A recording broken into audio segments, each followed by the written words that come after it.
Hello and welcome back to the OnlyBets Sports Podcast. I'm here with Drew DeLucci. My co-host for today is PrinceOfPicks is out. We are going to also have a special episode tonight, I believe at 9:30 p.m., previewing tomorrow's best bets. We are trying to figure out a new schedule as we move forward, as I get back into work. But yeah, let me bring in Drew and ask him, how was your weekend, man? And tell us what you got.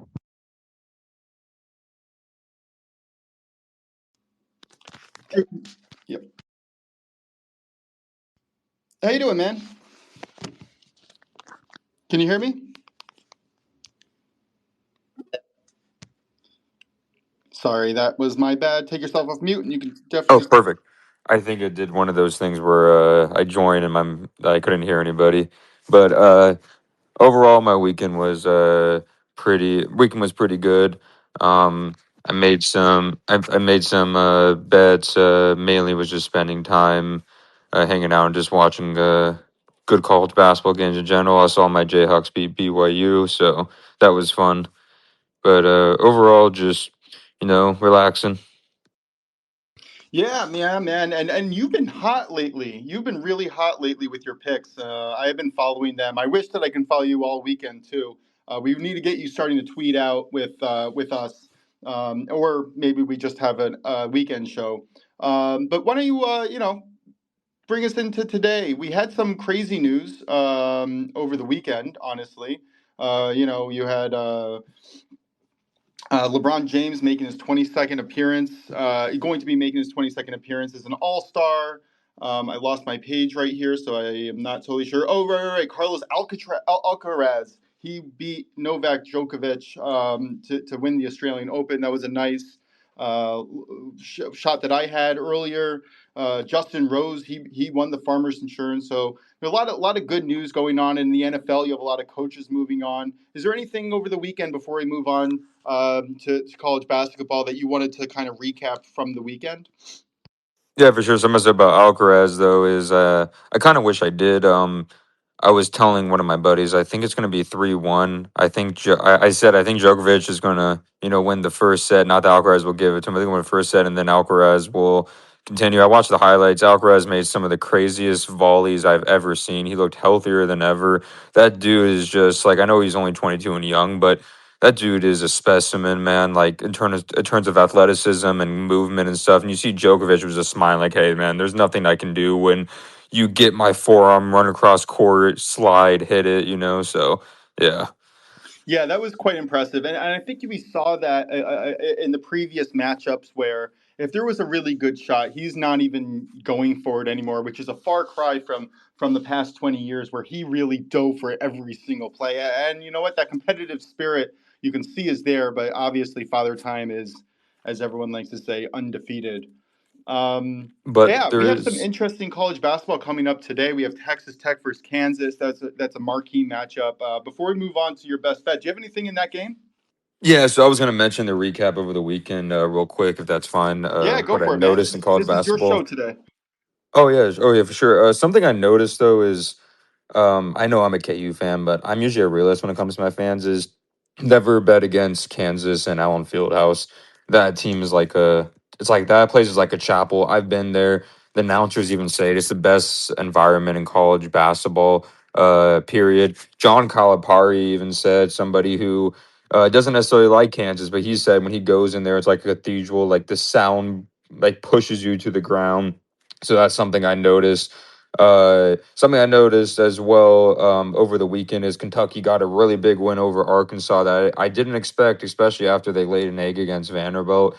That was a very impressive win. I thought Calipari was going to try to win that because he won it last year, and that's his old team. And Kentucky just beat him in every facet. They were getting to the foul line consistently. And then I would say, lastly, there's a lot of good games, but lastly, the game that stood out to me was one of my favorite ones. STSU covered, but they could have beat Utah State. They're the top two teams, the Mountain West. They're at Mountain West. They had 11-point lead, and then the offense just got very stagnant towards the end, and they weren't getting the whistle their way. Unfortunately, that happens with home whistle. But overall, it was a great weekend. Sometimes there's too many games over the weekend to where you have to limit yourself, and sometimes I don't limit myself enough where I'll like break even sometimes or just go up a little bit. And I could have just stopped after 2 or 3 bets. So it's just overwhelming. Like, oh, I see this. But that was my takeaway from college basketball. Yeah, I mean, listen, I get overwhelmed when there's more than, let's say, 5 or 6 games in any professional sport. When I have to go through and find my best bet, it does get overwhelming a lot. So sometimes you just got to pick a few games. You don't get to every single one of them, but you do what you can, and you pick your spots and you hope for the best. And honestly, for someone like you, who I've started to follow in the last few weeks since we started doing this podcast, um, you know, you got a solid look. You just got to give it out and move on. You've been doing really well. It's For been sure. very, Yeah. yeah. Oh yeah, definitely. But go on today's slate though. I have one bet, but I'll still analyze the Kansas game for you because I don't like betting on my own team. I to always consider it bad luck. That's my superstitious thing. But I'll give analysts what I think about my unbiased perspective, if that's fine. Sorry, please and thank you. Oh yeah, perfect. So before my best bet, I'll talk about the Kansas game personally.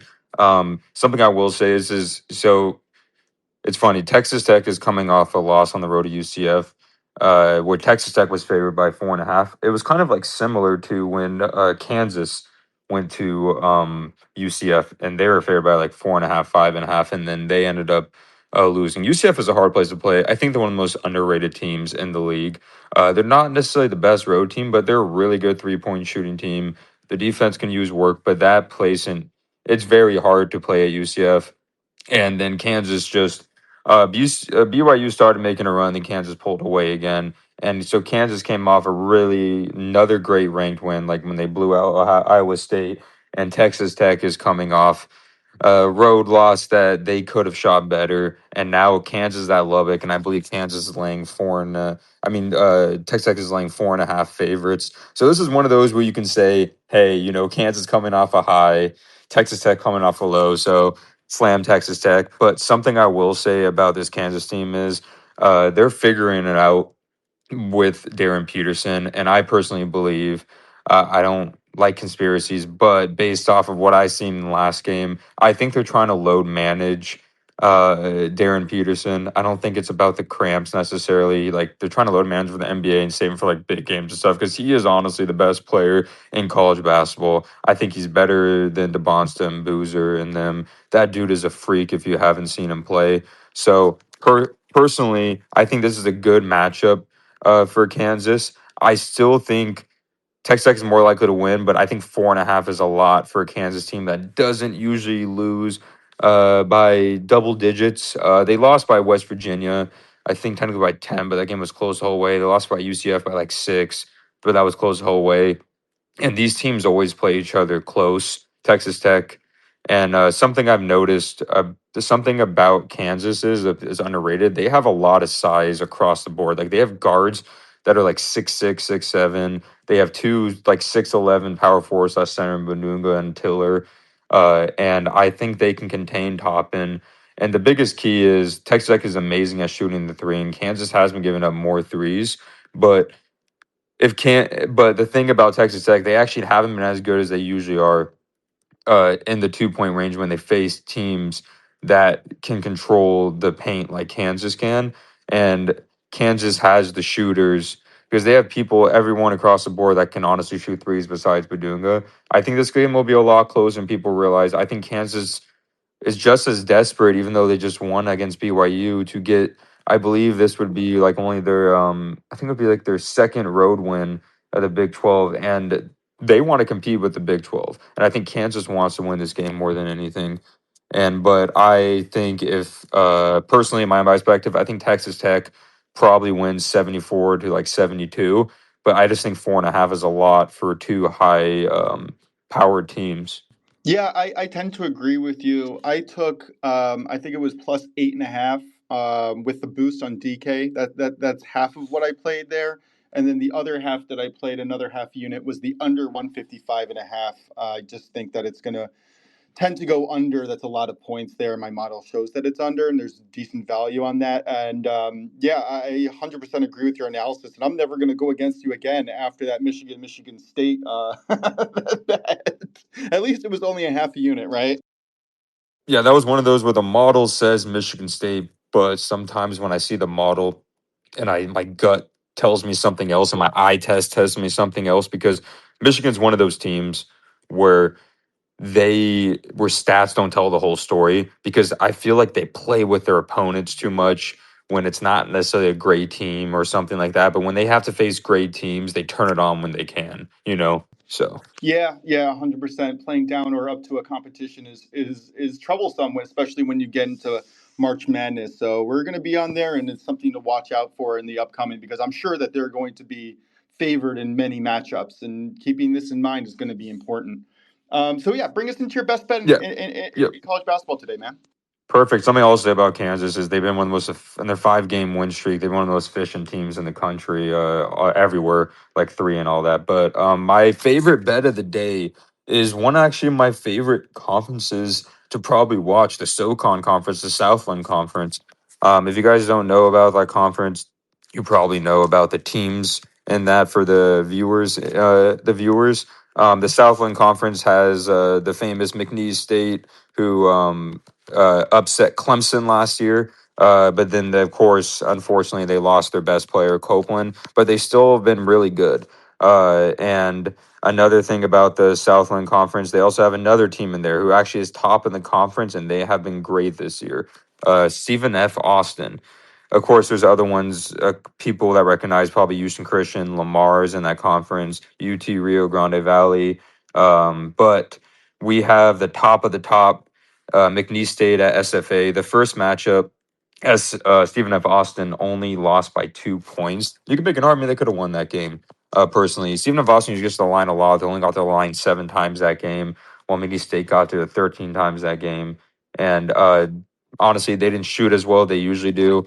And I think Stephen F. Austin, to me, especially at home where they've never lost and they're 11-0, and McNeese State has suffered some really, like, they only have 2 conference losses, but their 2 conference losses have been bad losses on the road. Personally, like UT Rio Grande Valley, they should not have lost that. I think they were like double-digit favorites. And then they also lost to UIW on the road, and UIW is a 4-9 conference team now. And then another one was they went at Lamar, and they were lucky to win that. Who was a 6-7 conference team, and they ended up only winning by 1 point. And I just don't understand why Stephen F. Austin's plus money here. They're plus 1.5. I am personally, my model tells me that plus 1.5 should be like plus 105. So I'm going to take the plus 114 money line instead of plus 1.5. I may regret the plus 1.5, but I think Stephen Austin wins outright. This could be a 5 to 10 point win. I just personally think overall, even on a neutral court, they're the better team. My model says they have value and they should be favored here, so I'm going to take them. Yeah, I'm in lockstep with you. If you don't know, it's Sportsline's own Thomas Casale. He is a college basketball expert as well. He was on this play as soon as it came out, when you could have gotten plus 3.5. I personally put 0.75 of a unit on the plus 2.5 at minus 120, and then I put another quarter a unit on the plus 120 on the money line. And I am 100% on this together, and I'm happy that you're on the same side, because I was getting nervous when you started speaking.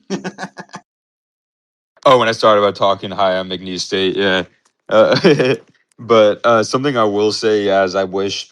So it was funny because I saw it at plus 3.5, and I was about to take it and move to plus 2.5, and then it moved to plus 1.5, and it moved back to plus 2.5, and I was like, oh, I'm gonna wait in the morning. I'm like, plus 1.5. You know what? I was like, you know what? I'm gonna put a unit on their money line because I'm confident. I've watched even if Austin play. Their one bad game that I didn't like how they played, because they started off 18-3 to Northwestern State, and they ended up winning by 2. I think they're playing around, but then they had a really good win against SLU, Southeast Louisiana. So um, I, I just love this Louisiana. I mean, this Stephen F. Austin team. I I personally think this is going to be, besides the Kansas game. The Kansas game is the game of the day. This will be the second best game of the day. And then the Syracuse North Carolina game, I'm not going to probably touch. I don't see any value either of those teams, because North Carolina, they just covered against Georgia Tech by a good amount. And then Syracuse is terrible on the road, usually, but they're also a gritty team to where I think they only lost by double digits once on the road. So I don't want to touch that game if anybody was interested in that game. If anything, I think if you want to play that game, 156.5 points is too much for these two teams.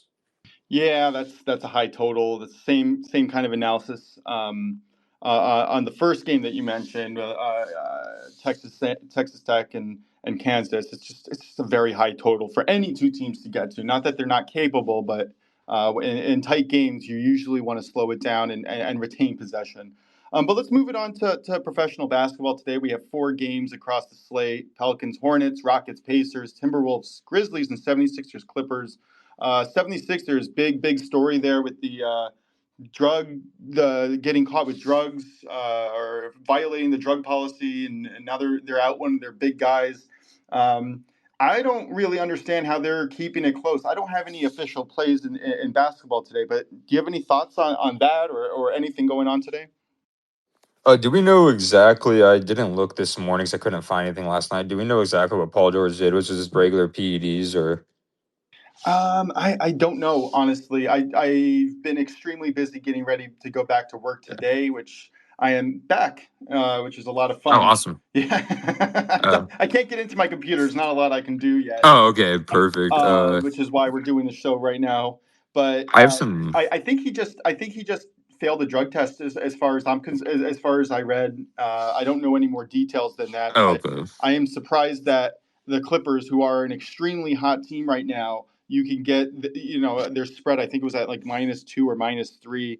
It's -1 right now, -1.5, which I think is solid value. Honestly, I don't want to take it, but I think that there is value there. And if I see the line move, because it is the late game at 10 p.m., so there's not a lot going on then, at least in basketball. So if I see a good line, the 76ers go up early, I'm definitely going to take the Clippers on a live money line or live spread. I think that they're live. I just don't understand how the 76, like, they just got their groove on. They had such good trajectory and momentum, and it's just, I mean, feels like it's going to be crashing down very shortly. Um, that's pretty brutal. Oh yeah, definitely.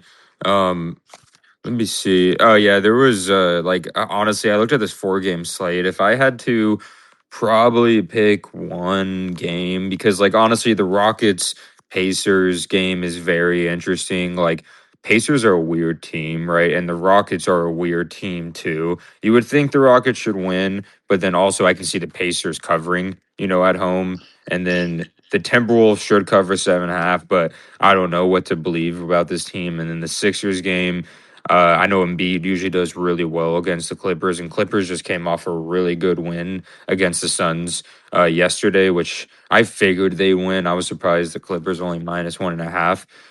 So the one game I would say that if you want to look at, I like the Pelicans covering at the Hornets.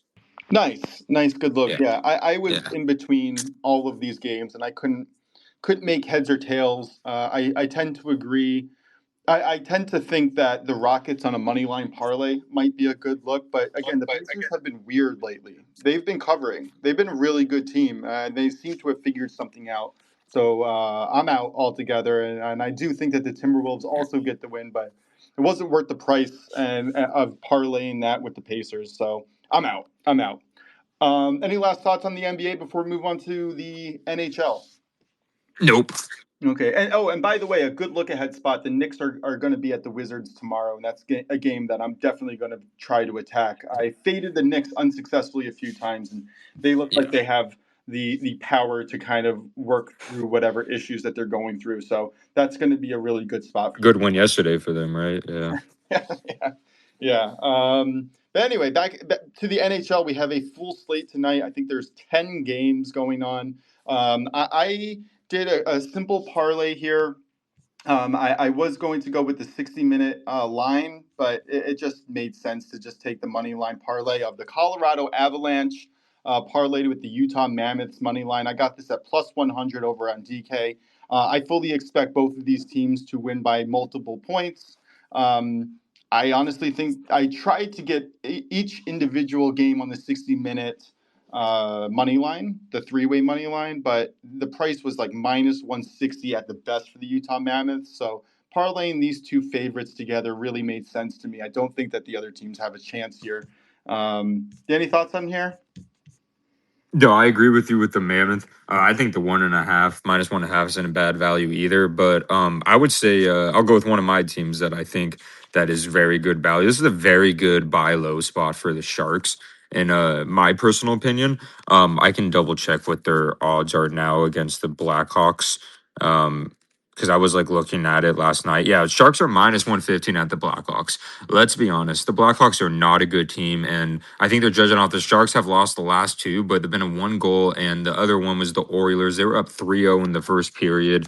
The problem is on the road is we'll score early and we won't score at all, and then we just haven't been able to close out games. But -115 at the Blackhawks, who have been struggling and haven't won in a little bit.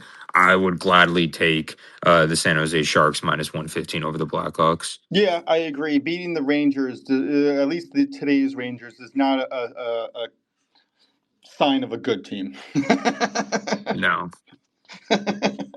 Yeah, I like that play a lot. I'll definitely be sprinkling on that as well. But yeah, I think that's it for me in the NHL. I do have one soccer play if anybody's interested.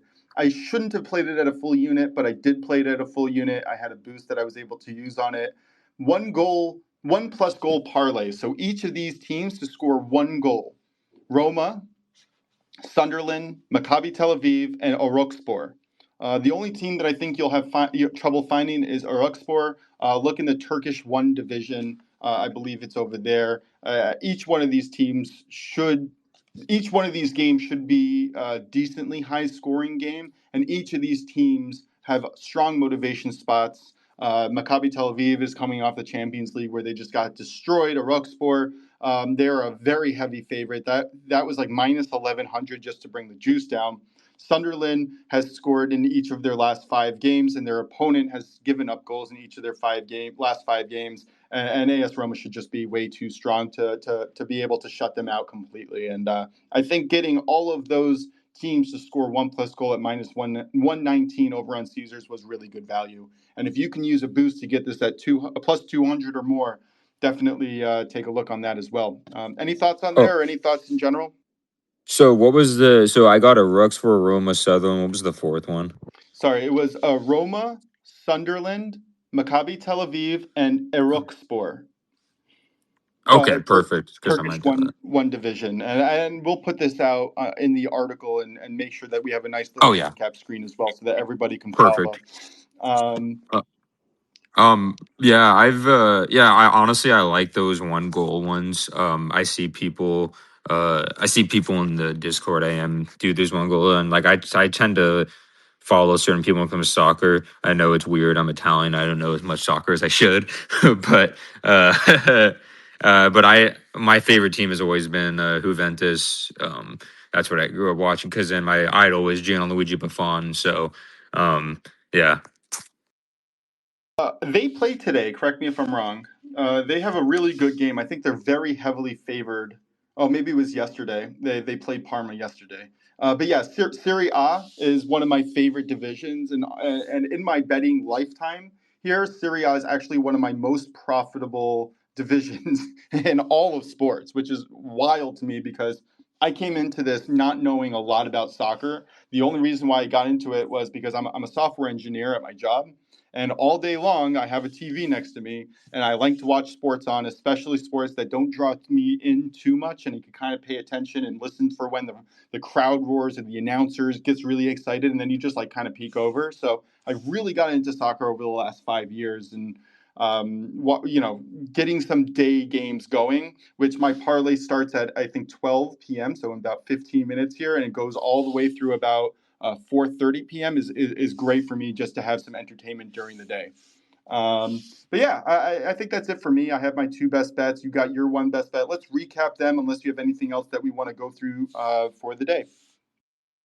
I'll say this real quick, Stern. There was a hockey one. I was somewhat interested in because I'm not going to bet necessarily on my Sharks just because, like I said, I don't like betting on my own team because I don't want the double sadness. But I think this might be a good spot for the Penguins over the Senators. That's just my opinion. I don't know what you think about that game. That was the one game I forgot to mention.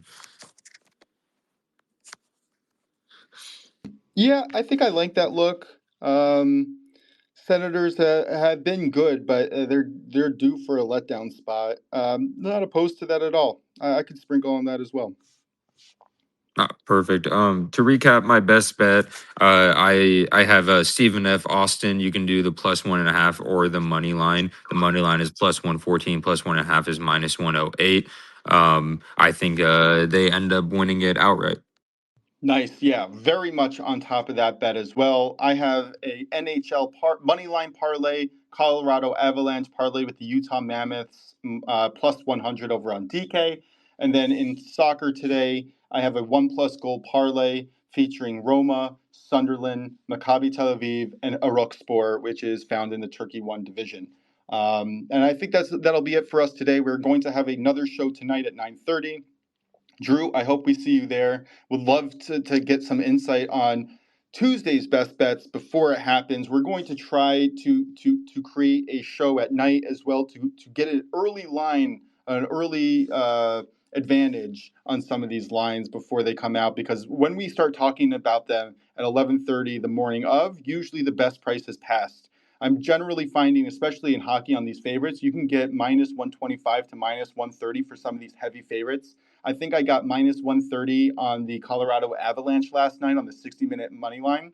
And then today, that price is just gone. So if we can jump on that as a group, I think we can have a lot of success. And I'm looking forward to the rest of this week, which is going to promise some really fun some matchups. We're digging down into the NBA before the trade deadline, which is going to be really interesting to see how that all plays out.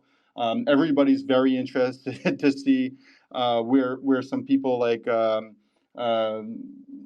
where some people end up. And yeah, it's going to be a really great day. Drew, want to close us off? Anything else? Anything else before we end our show?